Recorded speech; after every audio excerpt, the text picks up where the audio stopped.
pra gente quebrar esse mito de que tem um alimento que é bom e um alimento que é ruim. Não, é tudo contexto. Mas eu acho que não tem como falar de nutrição sem falar de política, sem falar de sistema econômico.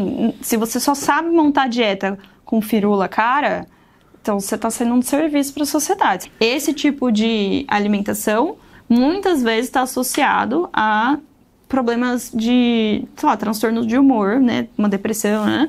Mas não dá para dizer que é causa, porque eu sou contra essa ideia de que o alimento vira produto, né? Porque se o alimento é produto, a fome gera demanda, né? Os nossos direitos básicos universais, eles são mercadoria.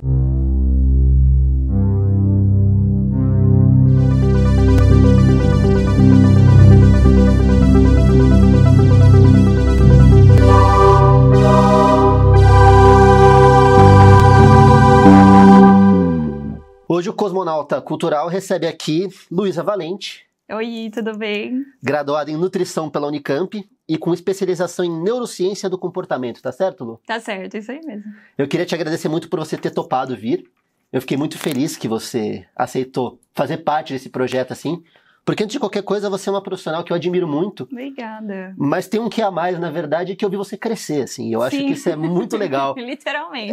Eu acho que você vê a pessoa, tipo, passar pela vida inteira e se tornar uma profissional de excelência como você é muito gratificante de tabela, assim. Eu tava conversando ontem com uma convidada sobre como é muito legal você ver as pessoas ao seu redor crescerem. Sim. E então eu só queria deixar registrado aqui que é muito gratificante ter assistido esse seu crescimento nessa profissional que você se tornou. Obrigada. Vamos então bater um papo sobre nutrição.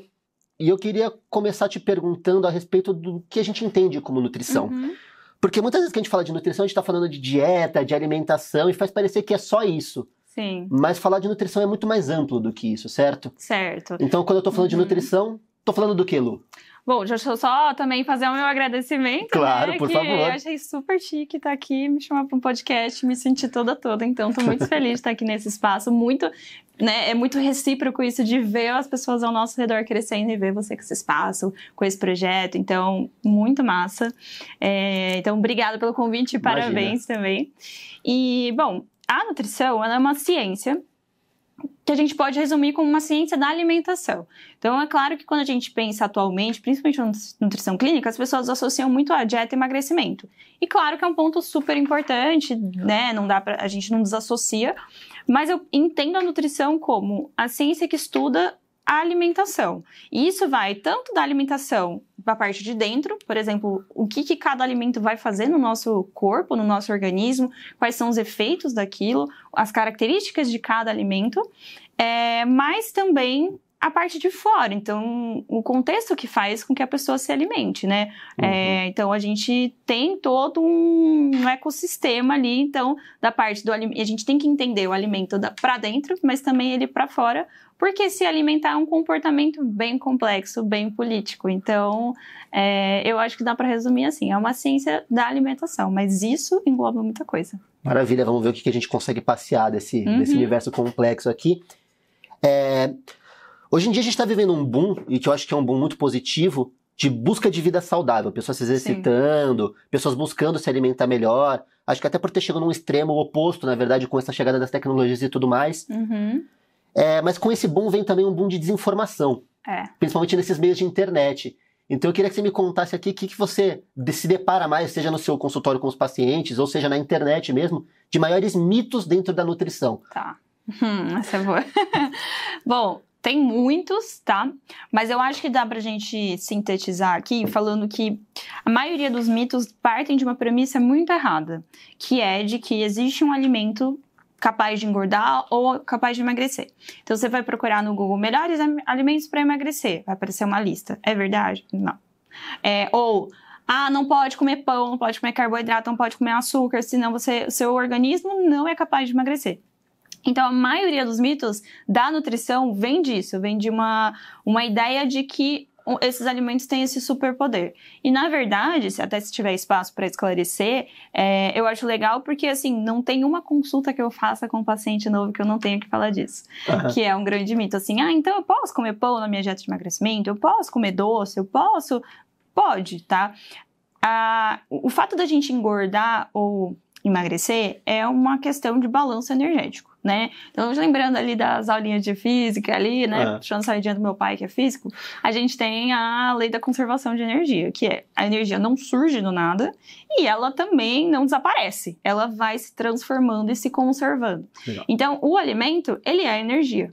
Quando você dá mais energia do que o corpo precisa, ele vai ser obrigado a estocar em algum lugar. E aí, uma boa parte desse estoque é feito na forma de gordura, tá? Então, dentro desse raciocínio, você pode engordar comendo fruta. Claro que é uma situação muito hipotética e muito difícil, mas se você consumir mais energia do que o seu corpo precisa na forma de fruta, isso vai ser estocado em algum lugar e parte vai pra gordura. Legal. Então, assim, é pra gente quebrar esse mito de que tem um alimento que é bom e um alimento que é ruim. Não, é tudo contexto e quantidade, né? Da mesma forma, se a gente quer emagrecer, a gente precisa dar menos energia do que o nosso corpo precisa. Não é muito menos, senão a gente não faz nada, a gente não se mexe.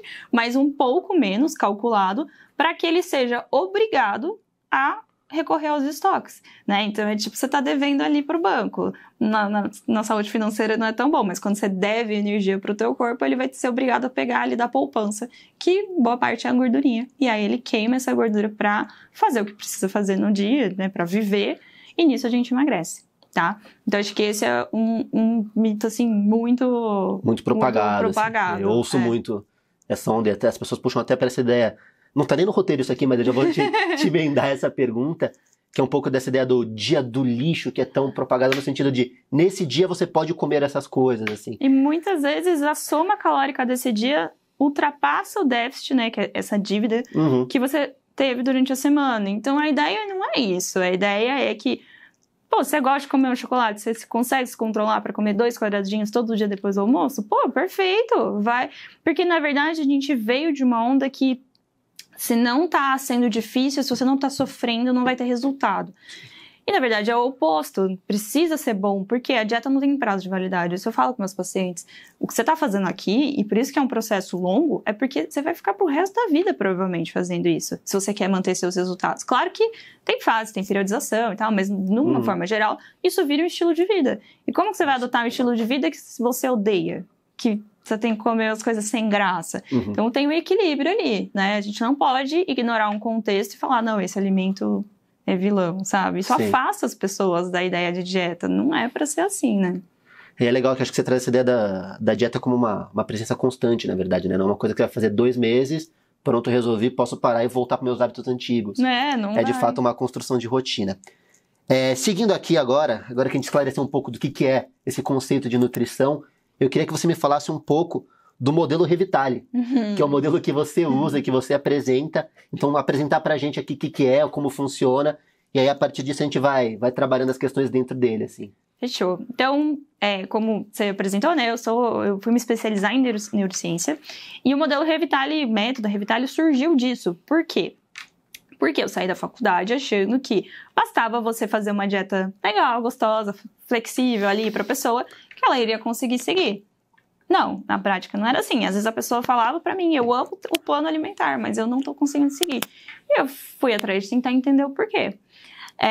Eu acho que eu sempre tive muito interesse em neurociência, eu só não sabia pôr em palavra o que era. Então eu não sabia exatamente o que era esse o nome. Mas eu fui atrás de entender e caí na neurociência do comportamento. Por quê?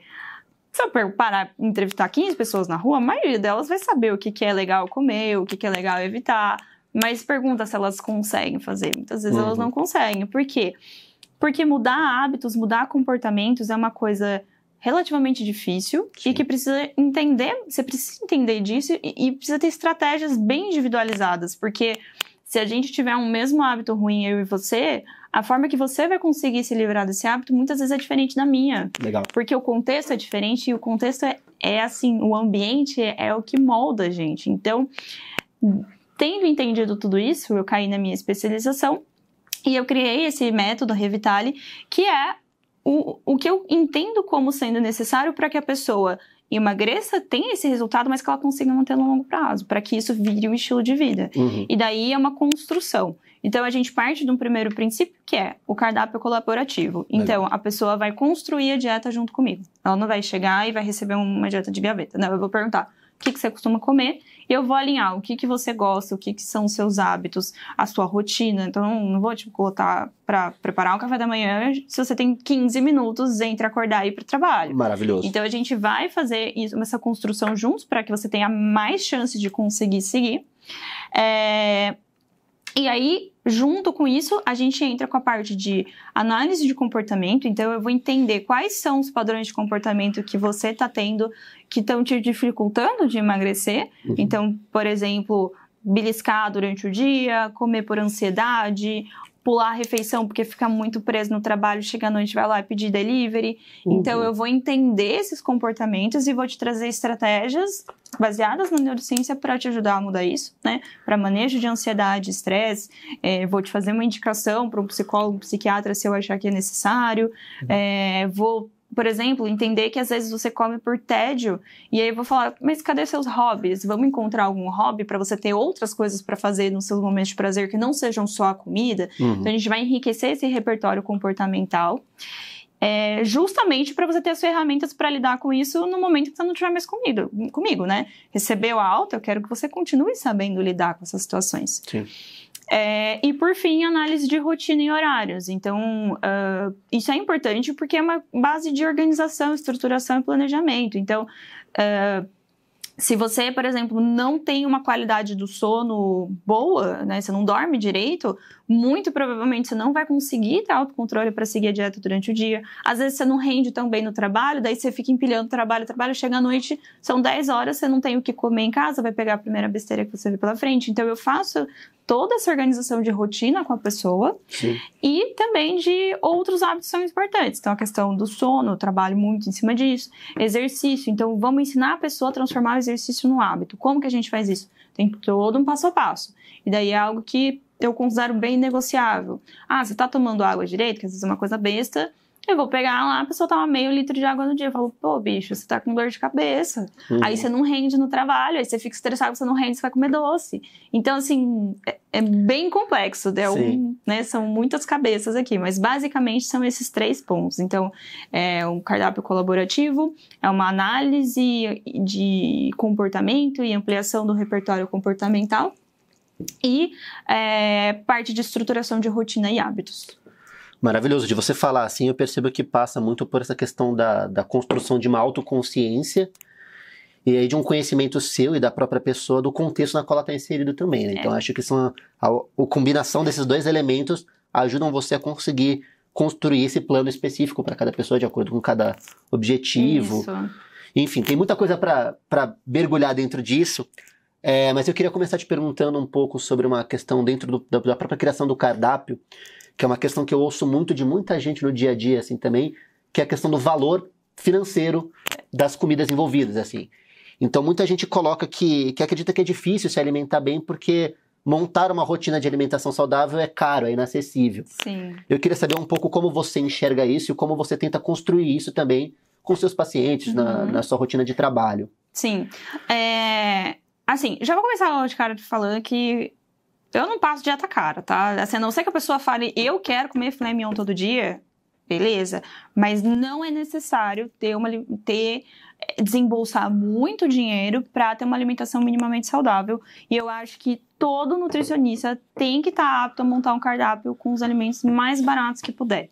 Sim, se você só sabe montar dieta com firula cara, então você está sendo um serviço para a sociedade. Você tem que saber, mesmo que você nem atenda esse público, porque muitas vezes o serviço de nutrição ele é mais elitizado. Sim. E esse público às vezes não chega pra gente, mas Sim. Você tem que saber, eu parto dessa premissa.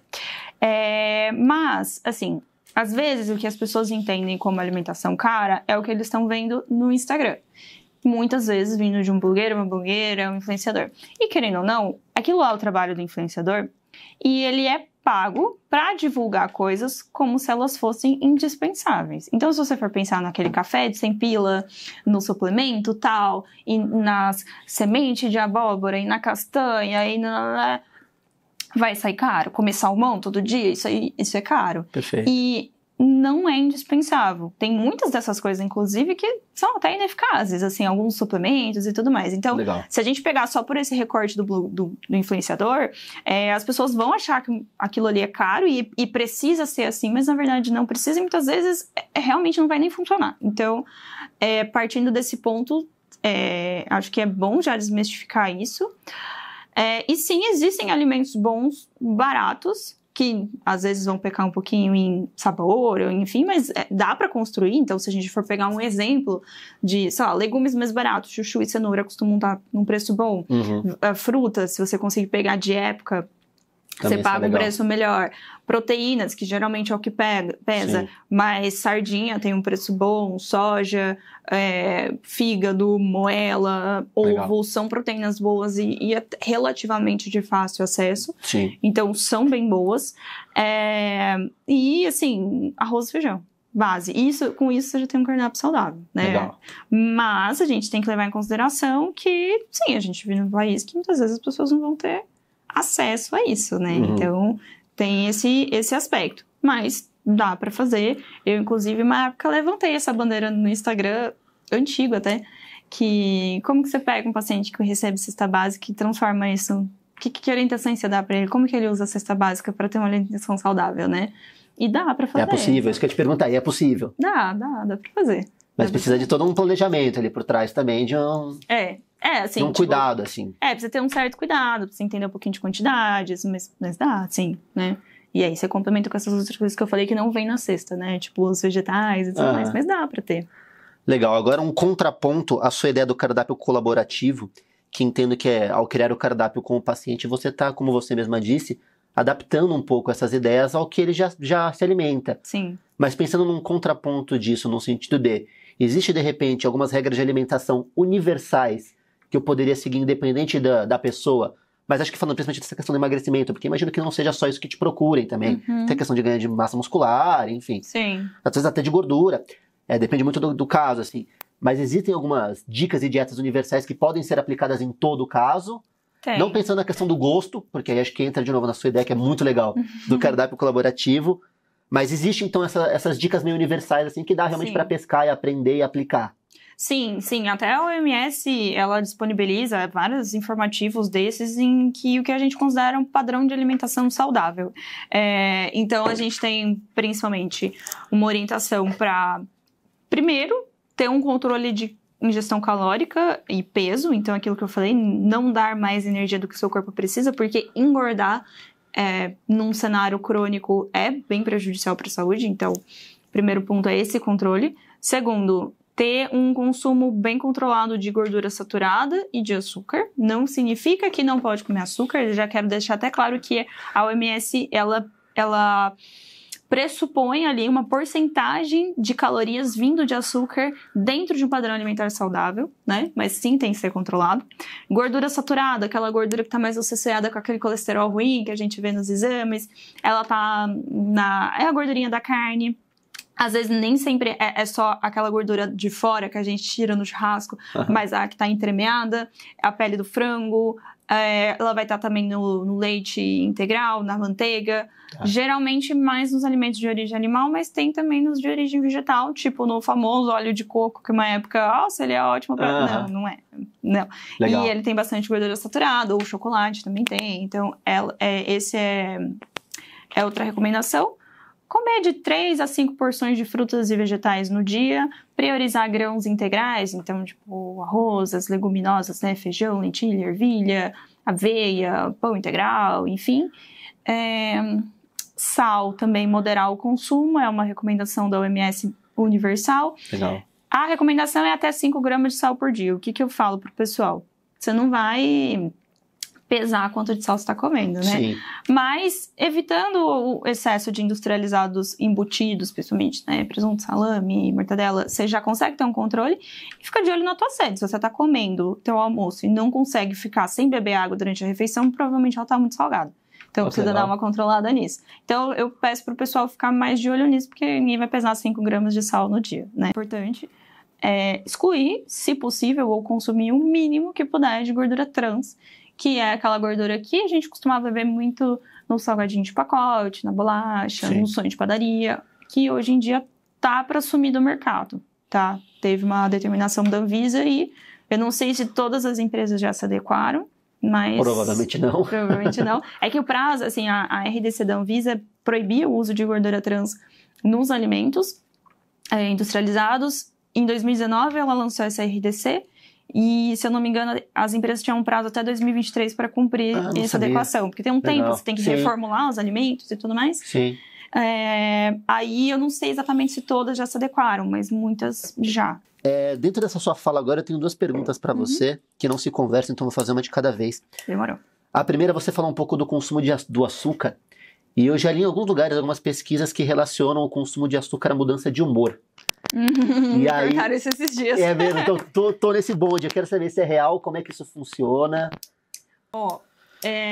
Muito do que se fala por aí sobre isso é extrapolação, tá? Então, assim, é difícil explicar isso sem ficar muito chata na parte técnica. Mas, assim, basicamente, é muito difícil a gente pegar e isolar um alimento. Então, assim, falar, não, a pessoa... Eu e você, a gente vai entrar num estudo, você vai comer as mesmas calorias que eu, só que boa parte das suas calorias vão vir de açúcar e as minhas não.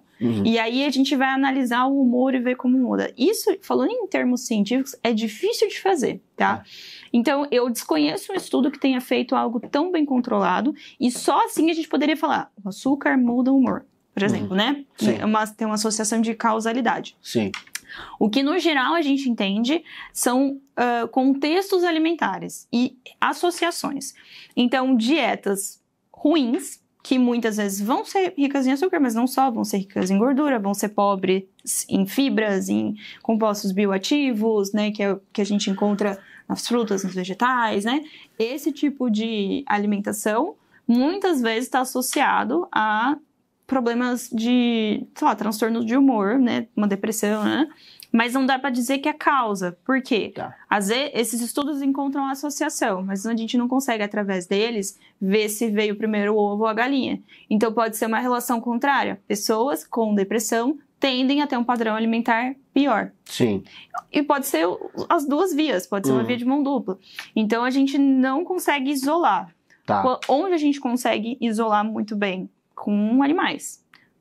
E aí, sim, a gente pode ter umas observações maiores, mais assim. concretas nesse sentido. Mas a gente também não pode extrapolar, porque apesar dos animais serem um objeto de estudo muito bom pra gente, os camundongos, assim, por exemplo, o macaco, eles não são a gente. Então, a gente dificilmente consegue usar isso para uma prática clínica do tipo, teve um estudo em camundongo que observou isso, então aqui na minha clínica eu vou proibir açúcar.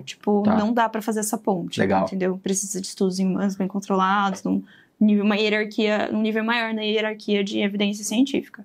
Tá, então é isso. Dá para dizer que faltam estudos concretos nesse sentido. Existem observações que apontam para isso, mas que não dá para tomar como essa verdade absoluta, assim. Tá, legal. Exatamente. Até onde eu sei, tá? Perfeito. Do que eu tenho visto, sim. Legal. Se tem alguém que tá informado aqui, é tu. E uma outra pergunta que me veio de tudo que você estava passando um pouco, é a importância de quando, por exemplo, eu vou fazer compras no mercado, eu estar atento à embalagem dos produtos. E eu sei que é uma coisa que você já conversou, acho que no seu Instagram, porque eu acho que eu já vi você falando sobre. Mas se você puder trazer aqui pra gente a importância de estar atento a esses valores de gordura, tal, na embalagem do produto, se isso é realmente uma coisa relevante, se essas embalagens são confiáveis, como é que você enxerga isso até na construção dessa dieta, assim? Bom, no geral é para as embalagens serem confiáveis, assim, os rótulos, a gente sabe às vezes que escapa alguma coisa ou outra, mas a Anvisa tende a ser firme com isso, até onde eu sei. Mas, assim, a rotulagem, inclusive, ela mudou ultimamente, né? E agora aparece grandão lá, né? Alta em gordura trans, alta em açúcar, né? Antigamente ficava muito escondidinho ali a gordura trans, por exemplo. Então, a gente, em gordura saturada. Então, sim, eu acho que é interessante isso, é importante olhar, porque pensando assim, no que leva a pessoa a fazer uma escolha, assim, um contexto, o que leva a pessoa a escolher o que ela vai comer, vamos dizer assim, né? Sim. Parte do que leva ela é a ideia de conscientização. Sim. Então, essa embalagem, quanto mais fácil de entender ela for, quanto mais fácil de bater o olho e enxergar o negócio, ela vai ajudar na conscientização. E esse é um dos pilares pensando na alimentação saudável. A pessoa fazer escolhas mais saudáveis, a conscientização é uma parte. Mas muitas vezes esse rótulo pode ser um pouco confuso, né? Principalmente porque a gente não tem um forte muito grande em educação nutricional no ensino básico e por aí. Então, até uma coisa, não sei como é que funciona aqui, mas eu tenho um PDF que eu disponibilizo para os pacientes ensinando a ler esses rótulos e tudo mais, já adaptado para a rotulagem atual. Então, se você quiser disponibilizar para a galera que estiver ouvindo, eu te mando e a gente podemos super, porque eu acho que uma questão é exatamente isso. O que eu devo procurar? É uma dúvida que eu tenho, às vezes, assim, quando eu tô olhando, é exatamente isso, é um excesso de informações de uma educação que a gente não tem. Eu não sei exatamente o que é tudo aquilo. Então, acho que é até legal, de repente, disponibilizar assim para as pessoas entenderem o que elas devem olhar. Sim. Não, eu mando para você, a gente... Combinado, a gente disponibiliza. Disponível para tirar dúvida também, se a galera lê o material. Combinado, passa o teu perfil lá também e todo mundo vai atrás. Fechou. Falando um pouco de questão política agora, que é sempre uma questão delicada. Entrou no ponto. Mas eu acho que é isso, não tem como falar de nutrição sem falar de política, sem falar de sistema econômico, enfim, sem falar da realidade de muita gente. Você mesma já indiretamente colocou aqui que é isso, como é que eu vou falar para uma pessoa que tem 15 minutos do horário de acordar para pegar o ônibus, que ela tem que tomar um café da manhã reforçado. Eu queria primeiro entender o que você acredita que impede hoje a maioria das pessoas de adotar medidas saudáveis no dia a dia, seja de alimentação, seja de rotina de sono. O que você enxerga, de repente, até no seu consultório, mas até fora do seu consultório, na realidade brasileira, e se quiser até puxar um pouco pro interior aqui, que é um papo que a gente tem muito, que atrapalha e impede as pessoas de construírem essa rotina hoje. Se eu fosse resumir na organização, eu ia falar que é o capitalismo. Perfeito. Mas, vamos lá, vamos destrinchar isso, né? Legal. Porque eu sou contra essa ideia de que o alimento vira produto, né? Porque se o alimento é produto, a fome gera demanda, né? Mas tudo bem. Então, vamos lá. Eu acho que parte é a falta de educação nutricional, que impede as pessoas de saberem comer certo. Então, programas de conscientização são bem interessantes. Tá. Eu acho que a falta de acesso, porque se a gente for pegar dados, assim, eu não vou saber de cabeça citar, mas eu já li muitos em que a gente vê que o Brasil produz mais do que suficiente para alimentar a população inteira. Perfeito. Só que o acesso por, né, questões de interesses maiores não chega a muita gente. Sim. Então, eu acho que parte disso é o acesso, que é o que dificulta as pessoas de terem uma alimentação saudável, né? Porque o que a gente falou, às vezes o alimento é caro, ou às vezes dá para ter uma alimentação saudável mais barata, que nem eu falei, mas a pessoa sabe que aquilo lá é saudável, ela sabe na hora de fazer as escolhas. Então, eu acho que, em parte, é a questão do acesso, outra parte é a conscientização, mas eu acho que tem um ponto importante que a gente desconsidera, que é a pessoa tem uma estrutura, ela está num contexto em que ela consegue usufruir do alimento. Por quê? Vamos supor que, sim, eu pego a dona Neide ali e ensino para ela que ela pode comer sardinha, arroz, feijão e chuchu, e que vai estar super legal. Sim. Ela vai ter tempo para cozinhar isso em casa? Perfeito. Ela tem gás o suficiente para cozinhar todos os dias?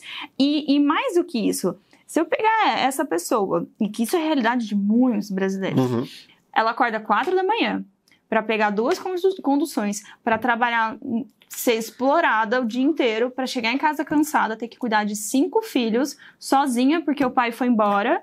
Você acha que ela vai... Sim, você vai exigir que a pessoa tenha tudo isso. Às vezes ela tem até como ter o acesso, minimamente, ela tem até a consciência. Mas às vezes ela não vai ter simplesmente tempo e energia e uma rede de apoio para conseguir preparar isso. Então ela vai ter que dar o miojo, o nugget, vai mandar a bolacha que vem na cesta básica, vai mandar a bolacha de pacote para a criança levar na escola. Sim. Então eu acho que às vezes a gente faz um recorte, a gente fala como nutricionistas, até que um pouco preguiçoso de falar que as pessoas se alimentam mal só porque elas não sabem, ou só porque o Brasil tem muita gente pobre, então eles não têm acesso. Não é só o acesso. A pessoa não tem tempo de usufruir do alimento, muitas vezes, do jeito que precisa. Então, eu acho que é uma coisa muito profunda, mas eu elencaria nesses 3 pontos. Assim. Não, acho que a gente chegou num lugar muito legal, que é um lugar que eu queria chegar, que é exatamente esse ponto da dificuldade que muitas pessoas têm de construir isso, e não por uma falta de interesse, mas porque a rotina não as permite mesmo. E eu tava conversando num episódio que vai sair antes que esse, então posso até citar aqui sem problema. Não é spoiler. Que falando sobre psicologia e terapia, isso, como é que você vai falar para uma pessoa que não tem tempo de dormir, não tem tempo de ter lazer, que ela precisa de terapia para ser feliz, sabe? Então é um pouco isso, como é que você vai cobrar de uma pessoa que tem que sobreviver dela ir numa academia, dela correr todo dia, dela se alimentar corretamente. Então acho que é muito importante ter essa conscientização que existe um sistema que também interfere e atrapalha nesse sentido de que muita gente tem esse acesso.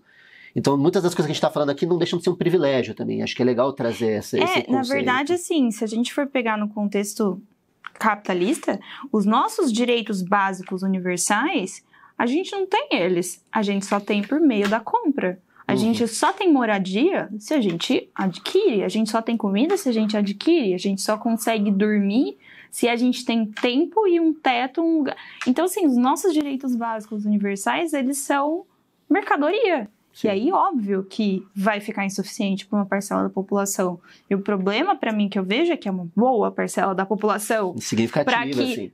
Isso aqui tenha em dobro, em triplo, esses privilégios. Então, eu acho que a gente pega num ponto profundo e que eu acho que se fala pouco. Eu parto de um princípio, assim, que galera da saúde, se você não tiver um conhecimento muito bom de política e uma ideia do que é ser de direita e ser de esquerda, muitas vezes você vai ser um profissional ruim. Perfeito. Não porque você não tem conhecimento técnico, você pode dominar a tua área como ninguém, mas como que você vai trabalhar com um ser humano se você não entende o meio, o sistema em que essa pessoa está vivendo? Que é o que causa a maioria dos problemas. Eu acho que o psicólogo lida muito com isso, né? Assim. Sim. Então, eu tenho uma opinião bem firme a esse respeito, mas eu fico feliz.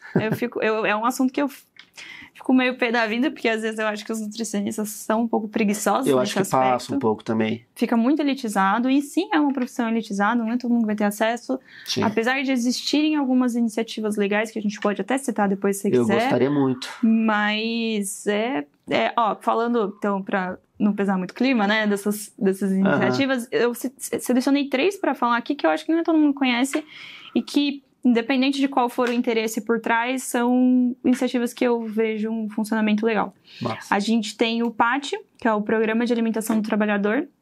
É um programa que não é obrigatório, mas algumas empresas podem voluntariamente aderir. E aí, em que elas têm que seguir algumas normas de alimentação saudável na hora de fornecer alimentação para os colaboradores da empresa, né? Legal. Então, ou se o colaborador consome as refeições, passa o dia inteiro na empresa e tem um restaurante lá, tem que seguir algumas normas. A comida que é ofertada, ela tem que estar de acordo com um equilíbrio nutricional ali entre o que é oferecido, e geralmente é obrigatório ter uma nutricionista supervisionando. Então tem isso, tem algumas restrições quando não é a alimentação feita no local, mas que eles dão o vale. Então o vale pode ser, parte dele só pode, assim, destinado, eu não vou lembrar exatamente tudo, mas parte é destinada a consumo de produtos com açúcar. Então, é limitado o vale para isso. Legal. E aí, em trocas, essas empresas recebem alguns incentivos fiscais, algumas isenções. Então, não sabia disso. Um incentivo legal, assim. Tem o PNAE, que é o Programa Nacional de Alimentação Escolar, que é bem legal. Esse daí parte mais ou menos da mesma ideia de você ofertar refeições que sejam nutricionalmente adequadas e bem calculadas e que tem que ser supervisionado por um nutricionista. É obrigatório para as escolas de rede pública, tá? Legal. E as particulares podem aderir se quiserem. E é legal que eles assim, uma das normas desse programa é que uma porcentagem, se não me engano, 30%, obrigatoriamente vai ser destinada para compra para agricultura familiar. Legal. Porque nesse caso das escolas, na das empresas, eles recebem os incentivos fiscais. Nas escolas, eles recebem um repasse a mais. Que legal. E aí, parte desse repasse, obrigatoriamente, tem que ser usado para agricultura familiar. Então, você já incentiva ali, né, legal, esse ecossistema. Sobre. Legal. E um último, que é do estado de São Paulo, que é o Bom Prato, que às vezes o pessoal já tá andando na rua, viu ali no centro da cidade. Eu acho que em Campinas tem um, se não me engano, já vi em Araraquara também. que é também um programa em que, mesma coisa, você vai ter uma alimentação de qualidade, equilibrada, bem calculada nutricionalmente, tem um nutricionista supervisionando, inclusive vários colegas meus da faculdade estagiaram no Bom Prato. Que legal, não sabia. A gente era mandado para alguns lugares assim, eu não fui, mas eu tive colegas que foram. E a refeição custa R$1, o café da manhã, o almoço, né? O café da manhã, 50 centavos. Então, são 3 iniciativas que eu acho muito boas, independente de qual tenha sido o interesse por trás, elas são iniciativas que eu acho que vale ressaltar aqui, porque às vezes a população nem sabe que tem Perfeito, direito eu não sabia a isso. de 2 delas, por exemplo. Então eles são bem legais. Acho muito massa, e acho legal porque assim, a gente traz a problemática também, mas aí é legal ter exatamente alguém da área que às vezes traz também algumas ideias de como solucionar isso. Você falou, também não está no roteiro aqui, mas você falou brevemente aqui sobre a agricultura familiar. E eu queria que você trouxesse um pouco da sua visão sobre a importância do incentivo a essa agricultura familiar, desse acesso à alimentação, se você enxerga que existe uma correlação, ou se para você são realmente setores diferentes e tal. Não. Vou falar que assim, não é um campo que eu entendo tanto, tá? Então já me corrijam aqui, fiquem à vontade se eu falar alguma besteira. Mas a gente sabe, por exemplo, que boa parte do que o agronegócio em grande escala produz não é o que alimenta as famílias brasileiras, né? A gente sabe, por exemplo, que, se eu não me engano, o arroz, boa parte do que alimenta, né, as famílias vem do MST. Perfeito. Então, a gente entende que se você tem altos custos com o agronegócio, se você tem grandes devastações e isso não está voltando para a população, talvez se a gente olhar para essa agricultura familiar, para esse comércio mais local, para o trabalho do MST, se a gente tivesse um incentivo nisso, provavelmente a gente conseguiria ter melhorar o acesso à comida saudável, né? Então, até onde eu sei, eu acho que, sim, com certeza é algo a ser incentivado, né? Eu acho muito engraçado. Historicamente, o Brasil é um dos países da América Latina, não é o único, eu não vou saber quais agora de cor, mas ele é o maior, né? E ele nunca viveu uma revolução agrária, assim, uma revolução do campo, no sentido desses trabalhadores se organizarem e batalharem contra essa indústria gigantesca que é o agro no Brasil, né? E quando a gente teve foi o Jango que começou as ideias de ter uma reforma agrária, a gente foi premiado com a ditadura militar. Perfeito. E a justificativa, e isso eu ouvi de pessoas que viveram ali próximo do período, falando, mas o Jango era comunista, ele queria dar um golpe comunista. Porque falou de reforma agrária. Exato. Então, assim... Eu acho que são coisas que são muito correlacionadas, né? Mas é o que eu falei, não dá pra fugir muito da política nesse sentido, mas é do interesse de quem faz esse tipo de reforma, né? E eu acho que é por isso que as pessoas têm que estar sempre muito atentas e buscando se informar sobre isso. Eu mesmo sou muito mais leigo do que deveria. Eu também. Mas eu acho que é um tópico que está muito relacionado à alimentação, ao bem-estar, e ele é muito político, assim, então é uma coisa pra gente tá muito atento. Até se tiver um espacinho pra eu indicar 2 livros relacionados com isso... Sempre. Tem o Geografia da Fome e o Geopolítica da Fome. Legal. José de Castro? Não... Fugiu o nome. Tudo bem. Mas depois você pesquisa e coloca. Mas são livros que a gente leu na faculdade e... Cara, o cara destrincha isso que a gente falou. Ele divide o Brasil em todas as regiões e vai destrinchar tudo isso que a gente tá falando. É bem interessante, é uma tese zona. Puxando de volta agora um pouco até pro modelo Revitale, para voltar a falar dos hábitos e tudo mais. Falando além de alimentação, então, Lu, o que você diria que é essencial eu prestar atenção e me preocupar quando eu tô querendo construir essa rotina mais saudável para perder peso, para ter um dia a dia com mais energia, mais disposição?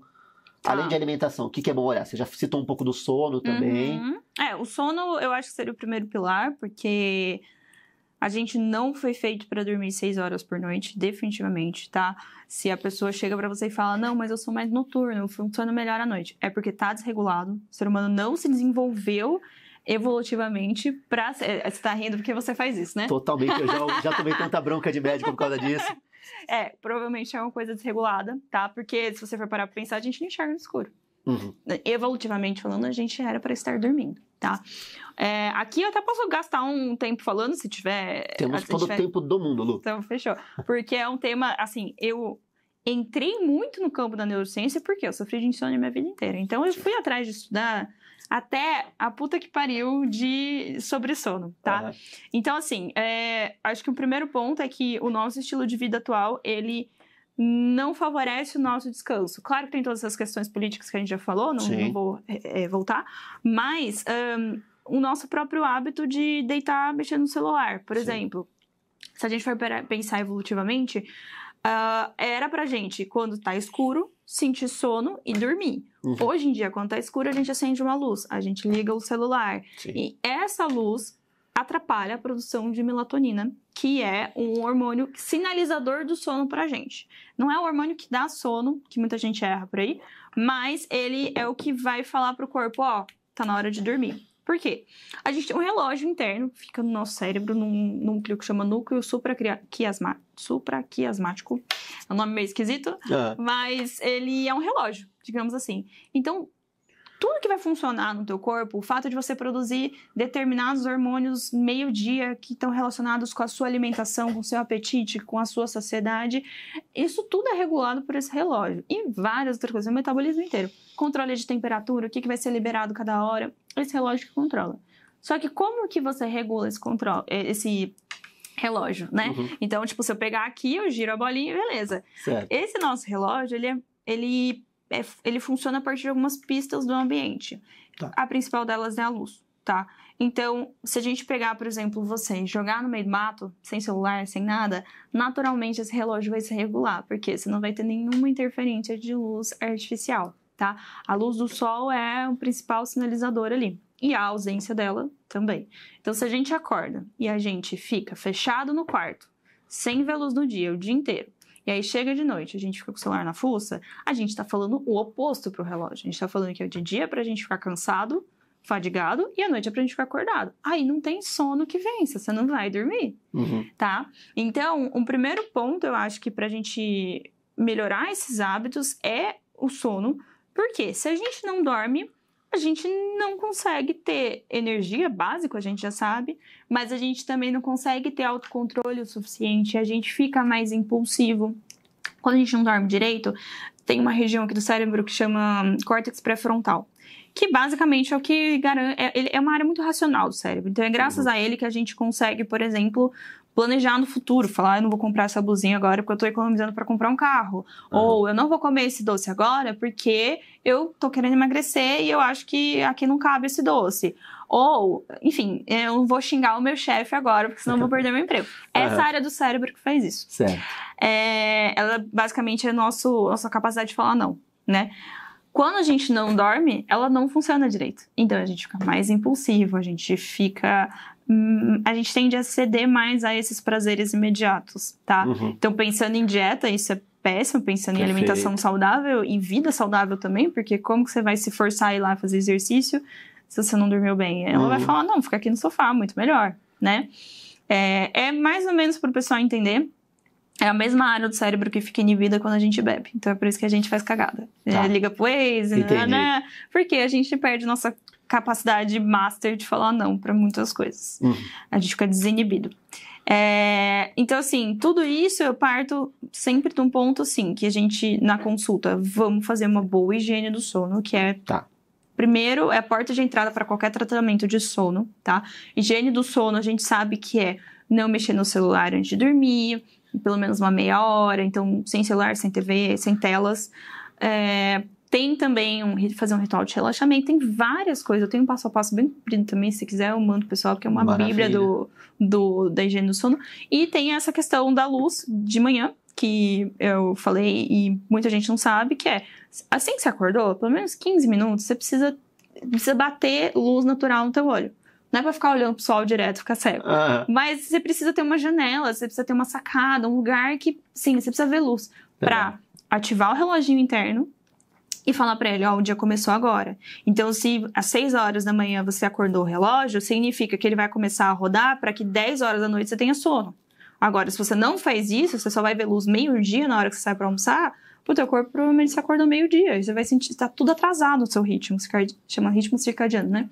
Ele atrasa. Sim. Então, eu tenho esse passo a passo, né, que eu acho que é fundamental para qualquer hábito que a gente quiser adotar, que é ter um sono de qualidade. Mas se eu for elencar 3 principais, são esses. Evitar a luz artificial pelo menos 30 minutos antes de dormir. se expor à luz natural de manhã, Isso pelo é muito menos legal, 15 isso eu não minutos. sabia. Isso é muito massa. Eu falo, Eu achei pessoal, incrível, eu não faz sabia diferença. disso. Começa a fazer. Vou fazer. E não precisa mudar a tua rotina. Eu falo, pessoal, se você vai dirigindo pro trabalho, vai com a janela aberta. Ou você trabalha em casa, bota a tua escrivaninha perto de uma janela. Vai tomar café da manhã na varanda, no quintal. Sim. Faz coisas que você já teria que fazer. Vai passear com o cachorro. Mas pega esses 15 minutinhos ali. Se você for ver, tem até aplicativo que você consegue medir a intensidade da luz do ambiente. Se você for comparar aqui, que a gente tá com a softbox e tudo, provavelmente vai ser uma intensidade menor do que se eu apontar lá pra fora. Porque Legal. é importante essa luz batendo na retina do nosso olho. É o que acorda o reloginho.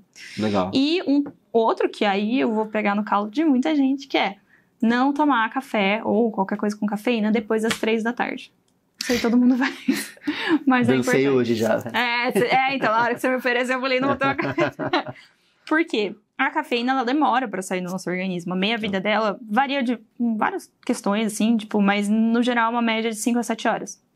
Ou seja, se você quer dormir às 10 e toma café às 3, provavelmente ainda vai ter cafeína no teu organismo. Legal. E a gente fala que ela ativa o sistema nervoso central. Então, ela é feita para te deixar alerta. Por mais que você já esteja acostumada, você fala, não, eu nem sinto, ela tá atuando ali. Sim. E isso atrapalha no sono. É um estado de alerta que é o oposto do que a gente precisa ficar. A gente precisa entrar no estado de sono, de descanso, né?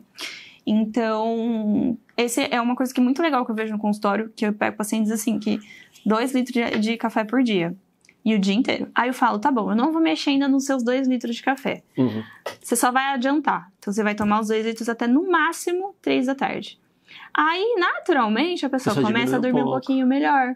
E daí, no dia seguinte, ela não precisa tanto de café. Passa um mês, ela chega e fala, nossa, diminui pela metade o café. Eu falo, eu só mudei o horário. Tá vendo como você tá, verdade, você tava dormindo mal? E é isso, porque o café, ele pega e ele meio que, ele varre a sujeira pra debaixo do tapete. Mas a sujeira continua ali se acumulando. Então, você entra num ciclo de tomar um monte de café porque você dormiu mal, e daí, por isso, você dorme pior, e vai acumulando a bagunça ali no seu cérebro, entendeu? Legal. Então, esse é um ponto. Não sei, falei um monte, você tem uma pergunta? Eu quero só agregar uma pergunta que talvez ela esteja inclusa nisso, você talvez até tenha respondido, mas pensando em termos de qualidade de sono, eu conheço muita gente que às vezes dorme 10 horas, 8 horas, 11 horas, e acorda mais cansada do que foi dormir. Tem a sonda do sono que não te descansa. Tá correlacionado com esses fatores também? Como é que é isso? Também são fatores. O certo seria de dormir em média de 7 a 9 horas, máximo, assim, por noite. Se você tá precisando dormir mais do que isso, provavelmente ou tem sono acumulado ou o seu sono não tá sendo reparador. Vou explicar de uma forma que eu acho que fica bem ilustrativa, e daí eu entro mais específico nisso. Mas, basicamente, o sono, ele tem muitas funções. A gente sabe que todos os seres vivos dormem, ou tem alguma forma de sono que é parecida.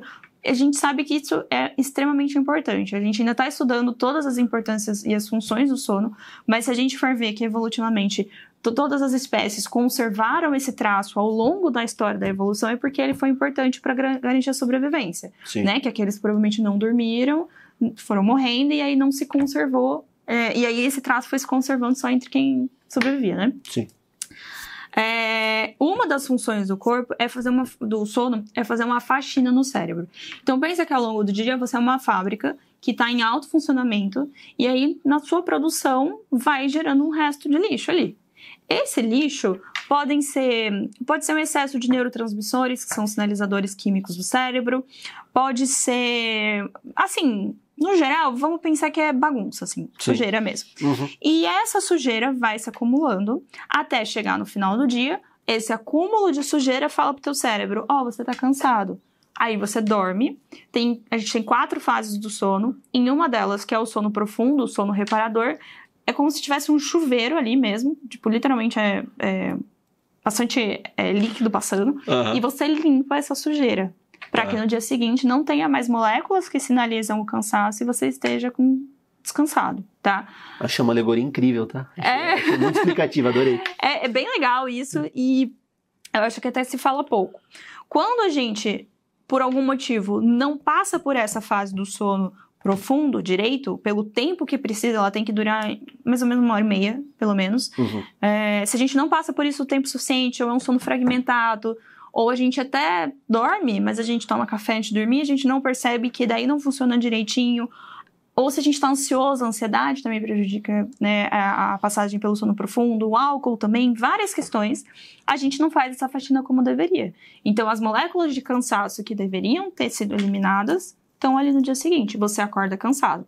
Então, isso acontece muito, é super comum, e daí, às vezes, o que acontece? A pessoa dorme pouco ao longo da semana, acumula um monte dessas moléculas de cansaço, aí dorme horrores no fim de semana, Sim. bagunça toda a rotina e ainda assim ela fica cansada, o que a gente Sim. chama de jet lag social, né? Que tem esse desencontro ali das rotinas, né? Uhum. E aí muitas vezes é isso que leva as pessoas a dormirem mal. Então a gente fala que para você estar descansado, você precisa ter um sono de qualidade de 7 a 9 horas, que é o para adultos, tá? Esse valor de horas muda de acordo com a idade. Sim. Se a gente pegar adolescentes, chega até 12, por exemplo, né? Que é um grande problema das escolas, que eles não respeitam isso. Mas...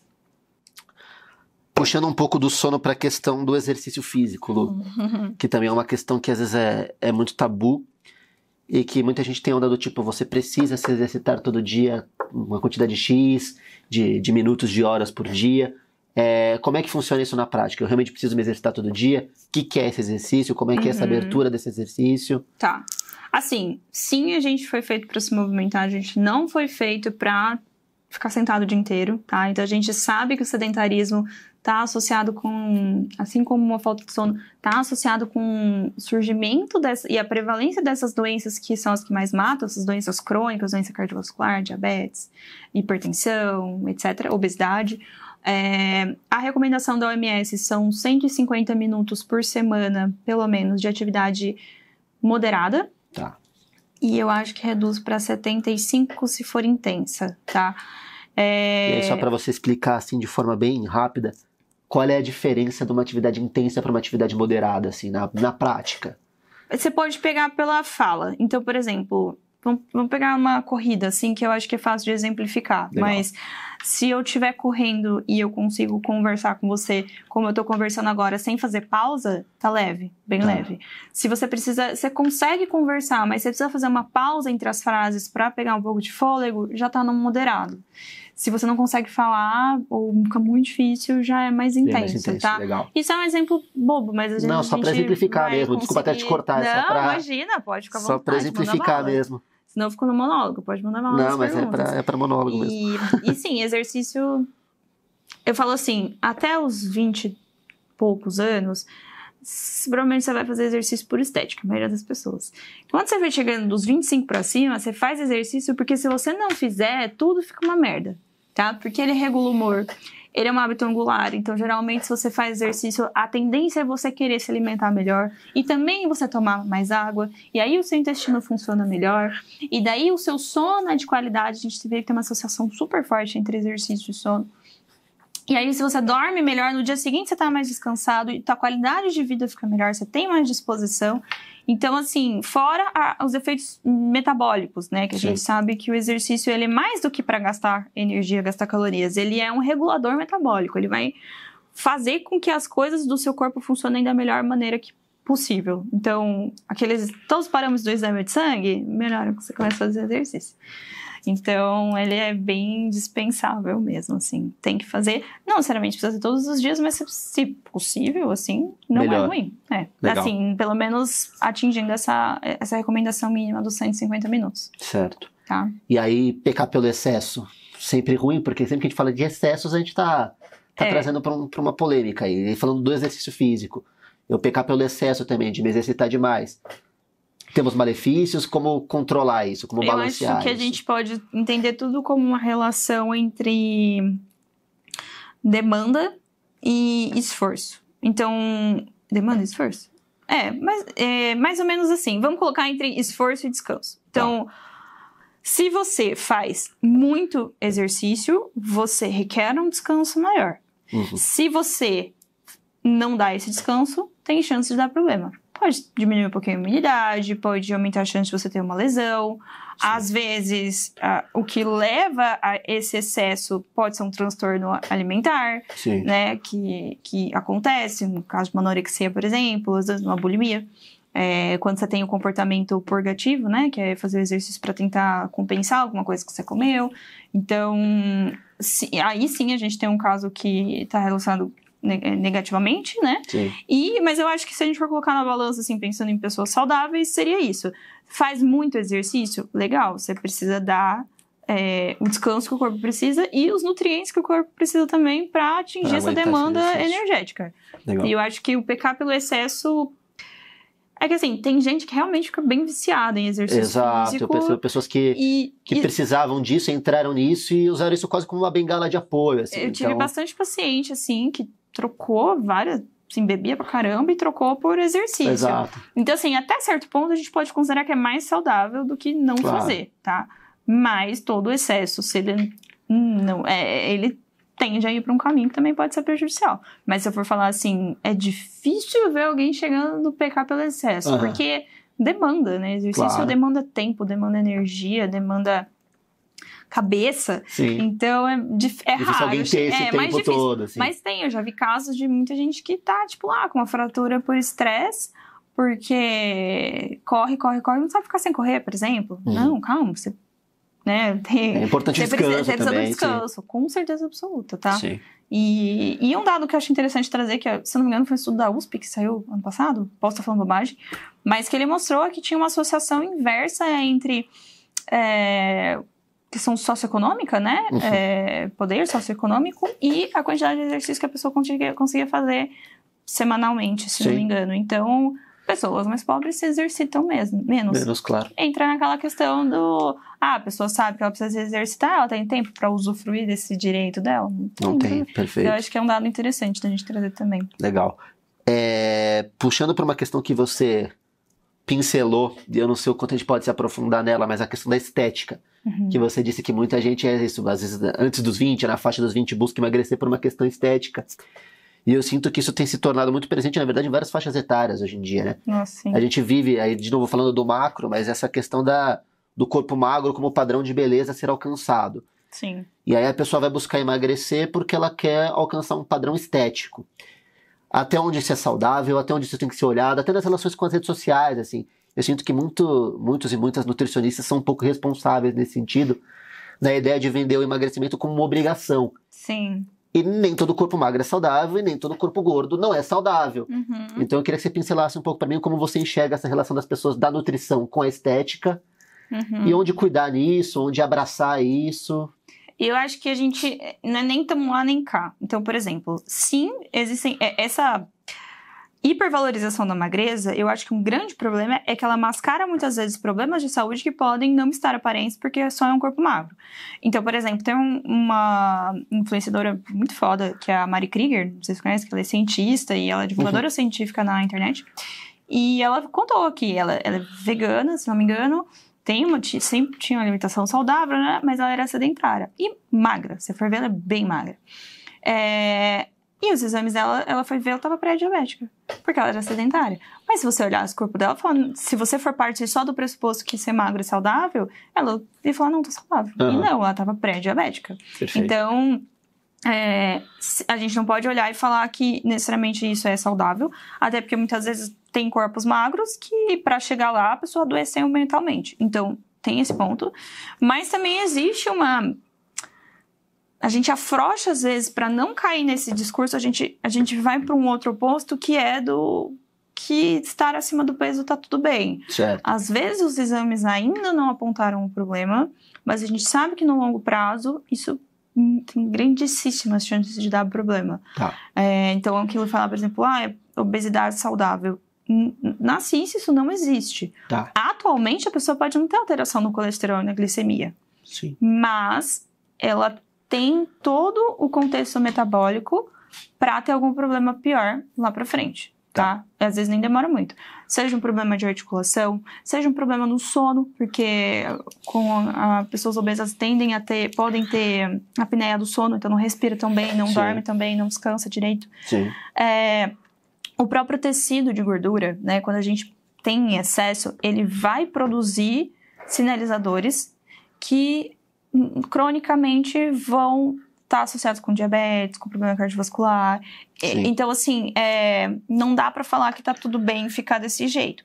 O que não significa que você vai pegar e ficar enchendo o saco da pessoa, né? Assim, eu acho que só a pessoa tem que ter consciência que talvez ela precise procurar ajuda. Sim. Mas a gente também não pode virar e falar que ela tem que chegar no ponto X. Entendeu? Eu acho que o importante, talvez, nesse caso, seja traçar a linha entre a estética e a saúde, na verdade, né? E que ela é bem tênue também. Exatamente. Porque... Eu sinto que é um assunto até delicado, na verdade, porque é exatamente isso.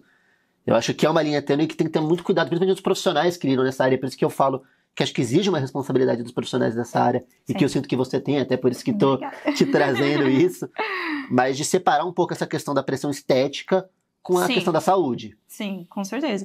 Até porque, assim, se a gente for falar, sim, você tem um percentual de gordura controlado e um bom tônus muscular, pensando em saúde é interessante. Mas a gente não vai conseguir fazer com que o paciente com obesidade queira chegar nesse ponto saudável com terrorismo. E já aconteceu isso, já peguei muita gente no consultório que chegou com essa carga, Sim. que foi no médico, tava com obesidade, tava com os exames ruins, precisava melhorar. Sim. E o médico carcava, assim, de tipo, você não continuar assim, você vai morrer. Porque... Tipo, o nosso papel como profissional da saúde é fazer com que o paciente tenha adesão ao tratamento, porque aquele tratamento, colocando na balança, ele tem um bom custo-benefício para a vida do paciente. Sim. Né? Ele vai melhorar a vida do paciente. Então, eu preciso que ele siga o tratamento. Como que a pessoa vai seguir se ela saiu aterrorizada, se eu fui, assim, pesei na cabeça dela, coloquei como pra ela sentir culpa, pra ela sentir vergonha. Tipo assim, o médico tá trazendo muitas... Eu falo médico porque o nutricionista também faz, mas o médico faz muito isso. Eles trazem uma carga deles, assim, de tipo... Pode até ser a preocupação, mas isso não ajuda. Eu preciso que o paciente se sinta à vontade pra falar comigo. Pra ele se sentir à vontade de aderir ao tratamento. Pra ele conseguir me falar, Lu, não conseguia seguir a dieta. Por quê? Aconteceu isso, isso, isso. E daí eu vou dar a ferramenta para essa pessoa corrigir isso. Perfeito. Só que se ela não tem liberdade para falar comigo porque eu carquei nela a primeira vez, ela não vai seguir o tratamento. Sim. E eu preciso que ela siga. Então eu acho que a gente tem que tomar um cuidado com esses discursos, sim. E claro que teve um boom aí da vida saudável, ela voltou a estar em alta, ela voltou a ser lucrativa. Sim. Né? E acho que a pandemia impulsionou muito isso. Legal. Porque a gente se viu precisando de saúde, numa situação crítica, para não falar outra coisa. Então, eu percebi um aumento dessa busca aí, desse movimento do wellness a partir da pandemia. Sim. E aí tem que tomar um cuidado, porque quem são as referências? É o profissional de saúde? É um profissional de saúde que ainda assim, às vezes, a gente erra. Claro. Ou, né, alguns por errar mesmo, alguns por ser picareta, ou é a blogueira. Perfeito. Então, isso é bem complicado. A gente tem que levar em consideração que, às vezes a blogueira tá mais saudável que eu. Sim. Mas eu pego direto no consultório, essas comparações que o pessoal faz, eu falo, mas... primeiro que você não sabe os bastidores, mas vamos supor que ainda assim é um cenário maravilhoso. Que seja um bastidor honesto. Honesto. Mas, o trabalho dela é esse. Ela tem todo o tempo do mundo para treinar. Ela tem alguém que cozinha para ela. Sim. Ela tem acesso ao nutricionista. Ela tem um personal. Ela tem um fisioterapeuta. Ela tem psicólogo uma vez na semana. Ela tem carro para ir na academia. Aí você pega a mulher que passou 8, 9, 10 horas no trabalho. E daí ela chega de noite em casa e ela mora num lugar que não é tão seguro. Ou às vezes até é seguro, mas pra mulher é foda qualquer lugar. Sim. E ela tem que ir a pé à noite com roupa de academia até... Sim. Aí você vai falar, entendeu? Como é que eu vou exigir? É aquilo do contexto que a gente fala desde o começo, né? Você tem que fazer um recorte e esse recorte não pode ser preguiçoso. O problema é que quando a gente tá na rede social... A gente não tem esse recorte, fazer. E não é só... Eu trabalho com isso, tanto por ser nutricionista quanto por produzir nas redes sociais. Eu, muitas vezes, não consigo fazer esse recorte e gera uma comparação ruim. Então, o que eu recomendo pra galera? Cara, sem dó, dá um follow, bloqueia, silencia se você não quiser ficar mal com a pessoa. Para de ver. Você vê que a vida muda. Porque a gente precisa fazer esse filtro mesmo. Assim, a gente não sabe o que tá ali por trás e, às vezes, a gente não consegue nem estabelecer esse paralelo. Então, importante isso. Falando isso dos resultados já agora, eu sinto que existe muito por parte das pessoas, inconscientemente, uma certa urgência em alcançar resultados. Uma ânsia do tipo, quando eu vou perceber a diferença? E aí eu queria que você trouxesse pra gente, assim, é claro que cada caso é um caso, não dá pra gente dar, dentro de 3 semanas começa a mudar. Mas dentro dessa urgência, quanto tempo você sente que você realmente começa a sentir resultados praticando isso, a dieta, o exercício, um sono saudável? Em quanto tempo eu vou começar a sentir diferença? Que diferenças são essas? De novo, entendendo que cada caso é um caso. O resultado estético, ele é relativamente demorado. Então, até é uma coisa que eu tento conscientizar os pacientes, porque se você foca só no resultado estético, ele demora. E o nosso cérebro, a gente tem uma coisa que a gente gosta de recompensas mais fáceis e mais rápidas. Então, essa recompensa do resultado estético, ela é extrínseca, que a gente fala, e ela demora, assim. Então, se a gente foca só nela, ela não é motivadora o suficiente para fazer a gente passar pelo processo. Então, se você entra no processo só imaginando o corpo que você vai ter quando você colocar o biquíni X, e eu vou te falar, o processo demora, você vai conseguir isso isso que você está imaginando daqui a 1 ano, a pessoa provavelmente não vai durar 1 mês, tá? Então, a gente consegue colher outros resultados muito mais rápidos e que podem ser fortes motivadores do processo se você tiver um olhar atento a eles. Tá. E essas motivações que são intrínsecas, elas tendem a ser bem fortes se a gente consegue olhar para elas. Que são a disposição. Então, 1 semana fazendo, você já vai ver a diferença na disposição. Sim. O intestino começa a funcionar 1 ou 2 semanas também. O sono, o teu humor, a força. Tem paciente que começou comigo falando, não consigo abrir um pote de palmito. E aí você já vai conseguindo ver essas diferenças. Sim. Você não sente mais dor nas costas, você não sente mais dor no pescoço, você não fica mais ofegante subindo uma escada. Essas mudanças você percebe rápido, só que você tem que estar com um olhar para elas, porque são elas que vão se sustentar. Aquilo que eu brinquei, tipo, depois, perto dos 30, né, você faz exercício. Você já fica feliz que você não tá ofegante na escada. Exato, não mas dor nas isso, costas. porque essas coisas aparecem mais, então eu vejo direto no consultório, os pacientes que já estão mais perto dessa idade falam, se eu não treinar, meu dia é uma bosta, porque eu fico com dor, porque não sei o quê, eu fico ansiosa, ansiedade, muito relacionada, né, então você começar a olhar para esses outros pilares do bem-estar é o que vai te fazer conseguir chegar até lá no final para ter o resultado estético. Tá. E aí, se a gente for falar só de estética, 1 mês já dá para ver alguma coisa, 2 meses, 3 meses, mas demora. Eu tava falando disso com uma paciente ontem, ela perdeu quase 10 quilos de gordura comigo. Legal. E ontem, exatamente quando a gente mediu isso, estava completando 1 ano do nosso acompanhamento. Que massa. E em parte ela ficou feliz, em parte ela ficou triste, porque ela falou, nossa, eu achei que ia ser mais rápido. Eu falei, mas olha o que você fez até aqui, cara. Eu consigo te colocar num final de semana que você tem 3 aniversários seguidos e você consegue, fazer escolhas boas e ainda assim aproveitar o final de semana e comer o que você tem vontade, mas sem exagerar. E ainda assim você está evoluindo aqui. Então, assim, olha o caminho. Se você de lá de trás não conseguia fazer isso, a gente construiu tudo isso. Sim. E se você não tivesse construído tudo isso, talvez eu poderia meter uma dieta muito restritiva e você ia perder isso na metade do tempo. Mas você ia recuperar muito provavelmente porque não gerou aprendizado, não gerou mudança de hábito. Então, é como um músculo. Se o músculo está moldado para os hábitos antigos, depois que eu te solto, ele vai voltar a fazer aquele movimento. Sim. Agora, se eu reensinar teu músculo, se eu retreinar, né? E aí isso envolve mexer em todo o teu ambiente, que você tem na tua casa, como é que é no trabalho, né? Se a gente consegue fazer isso, depois que eu solto a pessoa, ela consegue continuar andando sozinha. Entendeu? Perfeito. Então, se eu for te falar, assim, é um processo que demora, tá? Mudar hábitos, no geral, demora. Mas os benefícios em termos de bem-estar e saúde você consegue ver relativamente rápido. Você só precisa olhar pra ele. É só, eu gosto de dar esse exemplo, pessoal. Se eu te der uma maçã e uma balança, você vai botar a maçã na balança, ela vai estar lá 130 gramas. Você vai saber dizer desses 130 gramas quanto que é água, quanto que é fibra, quanto que é vitamina, quanto que é carboidrato? Não vai. Então, se eu te botar na balança só, ela é sim uma ferramenta útil e valiosa se a gente souber usar, Sim. Mas ela por si só vai ser rasa se você só olhar para isso.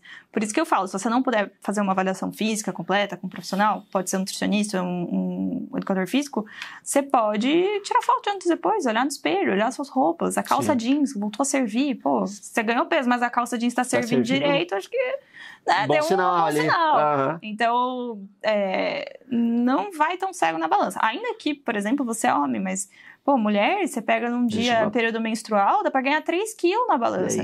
Aí as meninas, eu vejo, elas olham, peso na balança, tá triste, eu falo, Meu, você não ganhou 3 quilos de gordura de ontem pra hoje.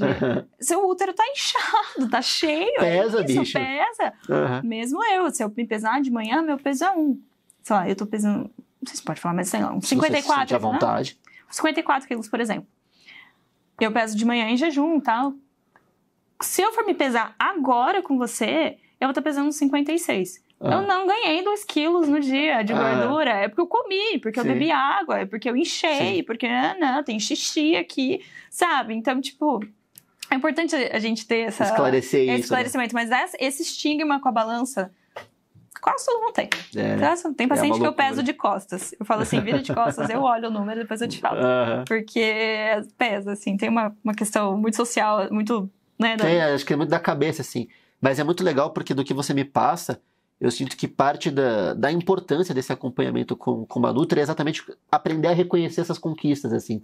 Então eu sinto que às vezes essa mesma pessoa, se ela tivesse as mesmas conquistas sem a Nutri, ou o Nutri, né? Falo a Nutri porque tem muito mais Nutri-mulher, mas sem o Nutri, ela talvez não fosse capaz de reconhecer essas mesmas conquistas. Porque, de novo, a gente se pauta muito no número da balança e na questão estética do espelho. E às vezes você vai bater o olho com aí é pior ainda, né? Exato, mas aí pesa ainda mais. Você vai olhar aquele corpo e falar, pô, aquele corpo que, de novo, muitas vezes não é nem real. Tem um anabolizante ali. E você vai falar, pô, é esse que eu quero. E ter a Nutri, às vezes, é isso, é te ajudar no sentido de, bicho, você viu quanto você conquistou já, na real? Isso é muito legal. Tem uma ferramenta dessa que é muito besta, boba assim, mas é um papel, que é um trackerzinho de hábitos, né? Uma checklist. E aí, essa minha paciente, a gente faz essa checklist já... Desde que a gente começou a fazer, ela começou a ir muito bem na dieta, assim. Começou a desenrolar muito bem.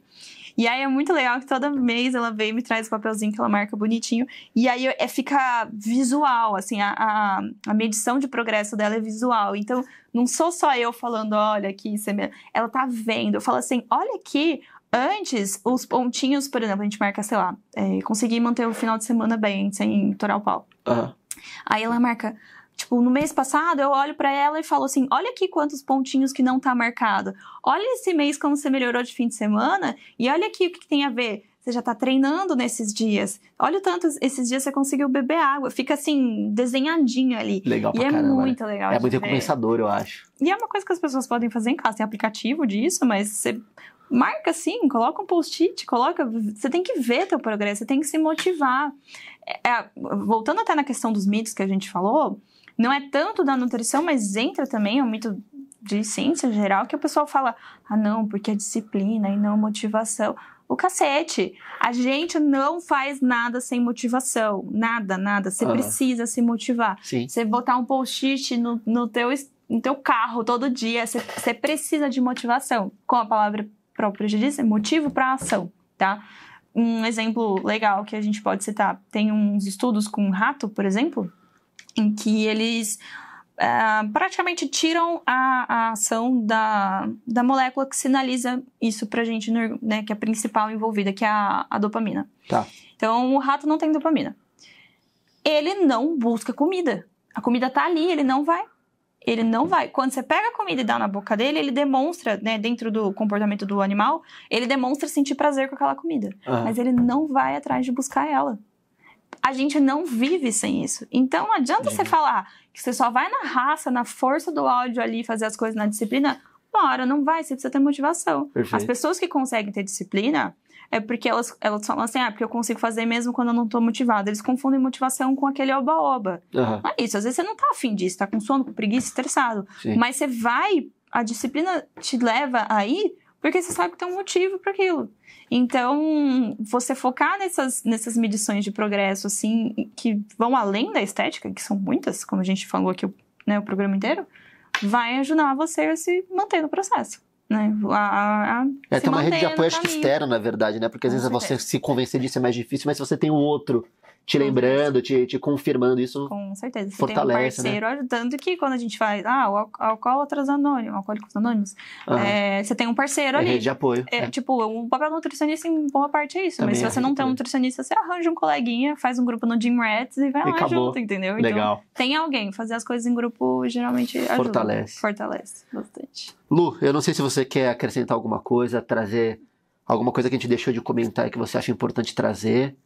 Cara, acho que não falei, eu falo, né? Falo muito. Ah, mas não foi uma aula, bicho, eu tô encantado aqui. Ai, que bom. Eu Nossa, achei dá uma pra aula. ficar 3 horas falando dessas Vamos coisas marcar aqui, mais, bicho. Vem se um de dia que novo. você quiser falar só sobre sono, dá pra falar Combinado, muito, você tá? volta aqui, a gente vai falar só do sono, então fechou? Fechou, o que vocês quiserem. Ó, dá pra destrinchar, tá? Maravilhoso. Mas acho que é isso, acho que a gente abordou bastante coisa. Espero que tenha sido útil pra galera que Nossa, eu tô encantado, porque foi de verdade uma aula. Eu não esperava uma aula, foi uma masterclass, assim. Eu tô saindo daqui e aprendi várias coisas novas. Ai, que bom, eu tenho certeza que quem tá vendo também, assim, porque você trouxe muito conhecimento, muito embasamento. Então, só gratidão, assim. Ai, obrigada, eu que agradeço, porque eu amo falar, amo ensinar, então ter um espaço pra isso, com o meu microfoninho, tudo é massa. Belezinha. Então, eu tô sempre à disposição. Maravilha, Lu. Então, muito obrigado. Vamos encerrar por aqui. Vamos lá. Quero agradecer a Ecoala também, que apoiou e cedeu todo o estúdio aqui pra gente. E mais uma vez, muito obrigado Obrigada pela aula. Eu adorei. Volte Obrigada. sempre. Pode deixar, voltarei. Maravilha.